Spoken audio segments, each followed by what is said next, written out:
Hello, happy Wednesday. Hi, midweek. Yes, we're catching up on washing, if you can hear that in the background. And this morning we'll talk about something, because one thing what we noticed this, and we try to share experiences of what we see from people, what we hear from people, what we recognise as many people's downfalls. And let's be honest, it's now the 21st of February and so many people have already given up on their health and fitness goals for 2018. So many people have already slipped back into the old habits that got them in an out of shape, unhappy position that they're in towards the end of last year. And we know the reasons why, and we wanted to share it with you, and we're going to give you some sort of applicable tools to help you overcome it and hopefully make sure that you don't make that same mistake ever again. It's mad because when people kind of look at 1st of January and they look, okay, this year is going to be my year, I really want to kind of feel healthier, feel fitter. The first two things that they ultimately think about changing is possibly the diet plans, the nutrition side, or the activities, so the exercise side. And what many people don't take into consideration is their lifestyle and whether those two plans, the diet side and activity side, is even going to kind of fit their current lifestyle, whether it's the working, whether you're a parent, whether you enjoy socialising, any medical conditions that you may have. And that's the most important missing link that people forget. Yeah, it's like if you look at yourself right now, where you are right now, your health, your fitness and stuff like that, and your lifestyle, that is working for you. Whether it's getting you the physical results that you want or not, it's working for you. So by that I mean, like, your lifestyle is probably catered to fit around family, probably catered to fit around work, probably catered to fit around the certain things you want to watch on TV. Your nutrition is catered around how busy you are, what meals your family likes, all these sort of things. And then to try and change that overnight and think, do you know what, I'm on a diet plan now that means I'm going to follow exactly what that says for the next 30 days and wonder why it doesn't work longer term. It sounds mad when I voice it out like that, but this is what we see people do sort of every year, and we see people doing it sort of often every quarter. They'll start these sort of things. Like if you potentially are going to start a new diet plan, you're going to leave yourself up that you're having to sacrifice something, whether sacrificing time, sacrificing money, sacrificing family meals, friendly meals, favourite foods. And it's like you don't need to sacrifice. And that's something that we're so big on. You don't need to sacrifice things that you love doing or eating.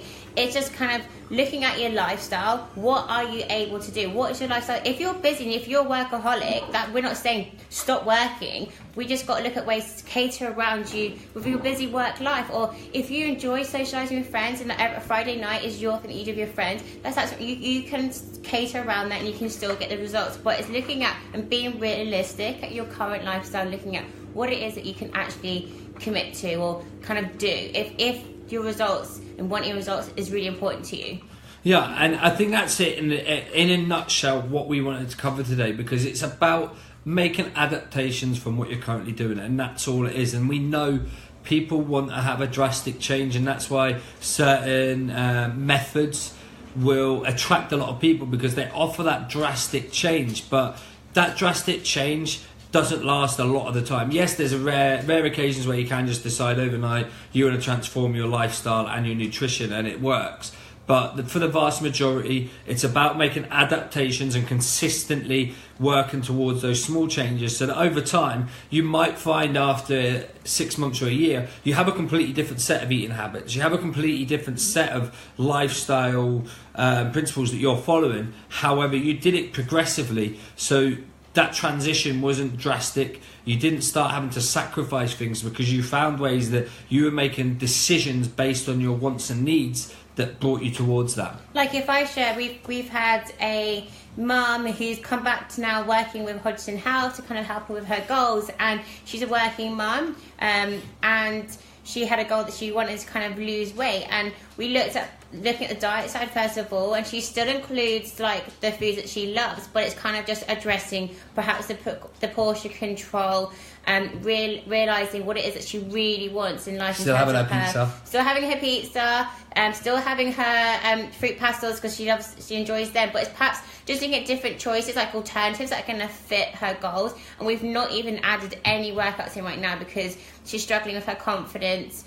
She's very busy at the minute, and her dreams are already falling off her within the first 2 weeks. So it's kind of like we don't push anything out of your comfort zone or anything that you cannot realistically do, but it's just kind of like I said at the beginning, it's kind of looking at what you can commit to or what it is that you're comfortable doing. That's always the number one step.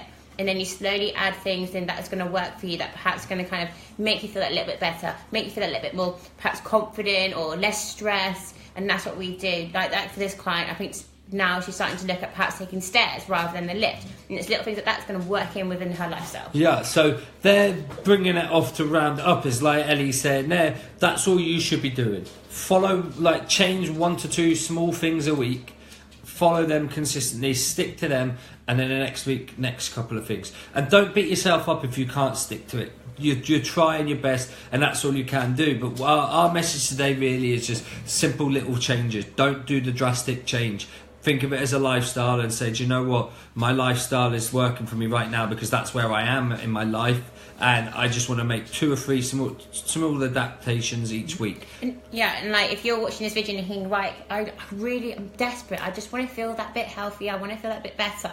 Then honestly, our simple advice is have a look at your current lifestyle. Take into consideration your work, your children, your family commitments, your friends, your social occasions, things that you enjoy. Have a look at that. Have a look at the open picture and then think, right, okay, I love all these things, but at the same time, I do want to feel that little bit better because that's important to me. Then have a look at perhaps, does the diet perhaps need a little bit tightening up, slight tweak, like make a slight tweak, perhaps start tracking, having a look at it. Again, with activity levels, are you perhaps driving everywhere? And is there one perhaps journey that maybe you could walk? And it's simple little change like that is where you start making the progress, and then it just goes like that. You don't, like Ryan said, you don't need to be drastic, and that's the one thing that we say, avoid is any drastic changes. Yeah, because it's actually like Ellie said there, if you want a big change and you want to feel better quickly, you will be surprised how quickly you'll feel better if you just start doing an extra 20 minutes walking a day, just by whether that be walking to work, whether it be getting off the bus earlier, and you start introducing more veg into your diet. Those 2 change like adaptations, so you just add in a serving of veg, reduce your carbs at dinner time. That'll make a huge difference to you longer term, and you'll hardly notice it. But what you will find, your skin will feel better, your bloatedness will be reduced, your energy levels will be high, your sleep will be better. These are just 4 things that you'll notice within the first 4 or 5 days of you introducing veg at dinner and 20 minutes extra of walking, whether it one way or another, into your lifestyle. And then it has a knock-on effect because then perhaps your mood's going to be lifter, so your relationship's going to get stronger, your work performance is going to get better. You can just see how just like a simple change, it has like the effect of like everywhere else in your lifestyle. Just by perhaps adding more vegetables, nutrients to your diet is going to be like have a positive effect. So we're not saying take anything away, but perhaps adding some nutrients to your diet. Yes, okay, so that's all we've got today. Hope you have a great Wednesday, and we'll be back on Friday morning. See ya.